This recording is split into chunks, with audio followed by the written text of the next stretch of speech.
नमस्ते मित्रों, आज हम देखेंगे कक्षा 8 विषय हिंदी काव्य 4 जिसका नाम है उठो धरा के अमर सपूतों।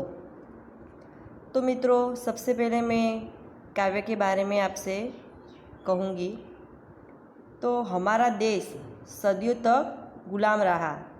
इस समय दरमियान देश की बहुत बर्बादी हुई।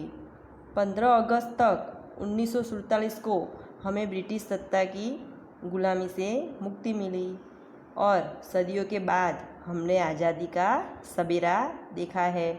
आज हम नई हवा, खुली सांस ले रहे हैं। यह कविता उसी समय की रचना का निर्माण है। इसमें कवि ने देश के सपूतों से देश का नवनिर्माण करने के लिए कहा गया है। तो मित्रों, जो काव्य हम पढ़ने वाले हैं वह है उठो धरा के अमर सपूतों। तो मित्रों, इसका साहित्य प्रकार है काव्य और कवि है द्वारिका प्रसाद माहेश्वरी। तो अब कवि के परिचय के बारे में हम जानेंगे। तो द्वारिका प्रसाद माहेश्वरी का जन्म 1 दिसंबर 1916 को रोहता, आगरा, उत्तर प्रदेश में हुआ था। 19 अगस्त 1998 में उनकी मृत्यु हुई। उनके 6 काव्य संग्रह और 2 खंड काव्य, 26 बाल साहित्य, 3 कहानी संग्रह तथा अन्य साहित्य भी प्रकाशित है। इतना ऊंचा उठो, उठो धरा के अमर सपूतों, कौन सिखाता है चिड़ियों को, चंदा मामा आ, पुनः नया निर्माण करो, माँ यह वसंत ऋतु, हम सब सुमन एक उपवन के उनकी प्रसिद्ध कृतियाँ है। तो प्रस्तुत काव्य में प्रकृति के तत्वों को प्रेरणा लेकर हमने ज्ञान का उपयोग कर देश के सपूतों को नवनिर्माण करने का संदेश दिया है। तो मित्रों, यह काव्य परीक्षा में कई बार पूछी भी जाती है। तो आपको यह काव्य पूरी काव्य कंठस्थ करनी होगी। तो मित्रों, मैं इस काव्य का गान करूँगी, आपको सुनना है। तैयार हो ना आप सब? तो अब मैं काव्य का गान करूँगी।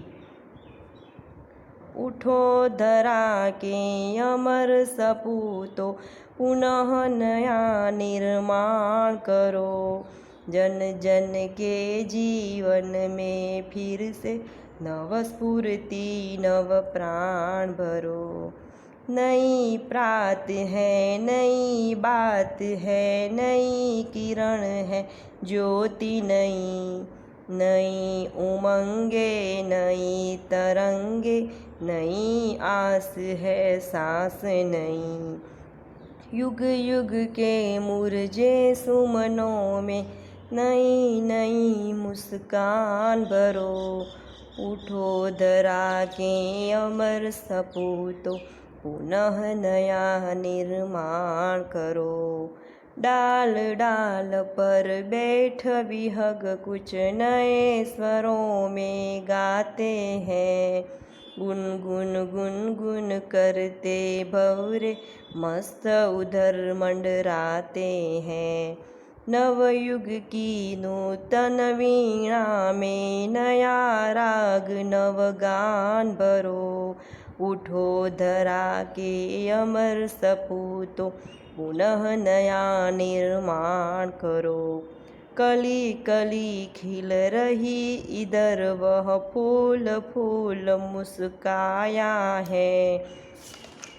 धरती माँ की आज हो रही नई सुनहरी काया है। नूतन मंगलमय ध्वनियों से गुंजित जग उद्यान करो। उठो धरा के अमर सपूतों, पुनः नया निर्माण करो। सरस्वती का पावन मंदिर शुभ संपत्ति तुम्हारी है। तुम में से हर बालक इसका रक्षक और पुजारी है। शत शत दीपक जला ज्ञान के नवयुग का आह्वान करो। उठो धरा के अमर सपूतो, पुनः नया निर्माण करो। तो मित्रों, यह था इस काव्य का राग।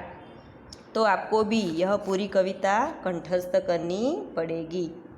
तो अब हम इस काव्य में चर्चा करेंगे, इसका भावार्थ समझेंगे। तो हे भारत माता के अमर सपूतों, यानी कि पुत्रों, गुलामी की रात बीत गई है और आज़ादी का सवेरा हुआ है। अब तुम अज्ञान आलस्य की नींद से जागो और देश के नवनिर्माण में लग जाओ। तुम्हें देशवासियों के जीवन में फिर से नया उत्साह भरना है, नया प्राण भरना है। आज़ादी की नई सुबह में नई चर्चाएं हो रही है, नए विचारों की किरणें फैल रही है। सब अपने जीवन में नए प्रकाश का अनुभव कर रहे हैं। लोगों के मन में नई उमंगें हैं, नई हौसले हैं, नई लहरें हैं और नई आशाएं हैं और सांसें भी नई हैं। जो युगों युगों से मुरझे हुए सुमनों हैं, उसमें क्या बनना है? नई नई मुस्कान बनना है। हे धरती के अमर सपूतों, उठो और धरती का पुनः नया निर्माण करो।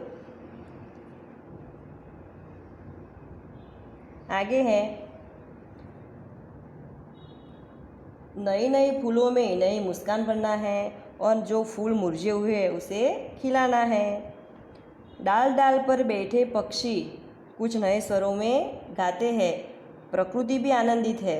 पेड़ों की डालों पर बैठे पक्षियों के स्वरों में भी क्या है? नवीनता है। वे भी जैसे खुशी का कोई गीत गा रहे हो ऐसा लगता है। और भंवरे हैं, वे गुंजार करते हुए मस्ती से फूलों की आसपास मंडरा रहे हैं। हे देश के सपूतों, स्वतंत्रता के बाद देश में नया युग आया है। इस नए युग की वीणा में तुम्हें क्या करना है? नया राग बनना है और नया गान बनना है। हे धरती के अमर सपूतों, उठो और पुनः नया निर्माण करो। इधर उद्यान में कलियां खिल रही है और प्रत्येक फूल मुस्कुरा रहे हैं। सारे देश में आज स्वतंत्रता का सूर्य प्रकाश फैला हुआ है। ऐसा लगता है कि जैसे कि धरती माँ ने नई सुनहरी काया है, ऐसा लग रहा है। हे देश के सपूतों, तुम्हें अपनी मंगलमय वाणी से इस संसार रूपी उद्यान को कुंजित करना है। हे धरती के अमर सपूतों, उठो और पुनः नया निर्माण करो। कवि देश के बालकों से कहते हैं कि हमारा देश सरस्वती का पावन मंदिर है। यहाँ की कल्याणकारी सारी विद्याएं तुम्हारी संपत्ति है। तुम में से प्रत्येक बालक इसका रक्षक है और इसका पुजारी भी है। तुम्हें यहाँ क्या करना है? तो सेकंड यानी कि बहुत सारे दीपक ज्ञान के जलाने हैं और आह्वान करना है। आह्वान का अर्थ होता है चुनौती देना है। तुम्हें ये सभी प्रकार का ज्ञान पाकर देश का भविष्य उज्जवल करना है। हे धरती माता के अमर सपूतों, उठो और धरती का निर्माण करो। तो मित्रों, यह था काव्य का भावार्थ। तो यह पूरा काव्य आपको कंठस्थ करना पड़ेगा, बराबर।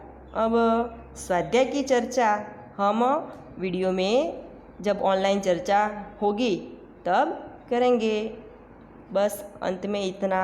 अस्तु। जय हिंद, जय भारत।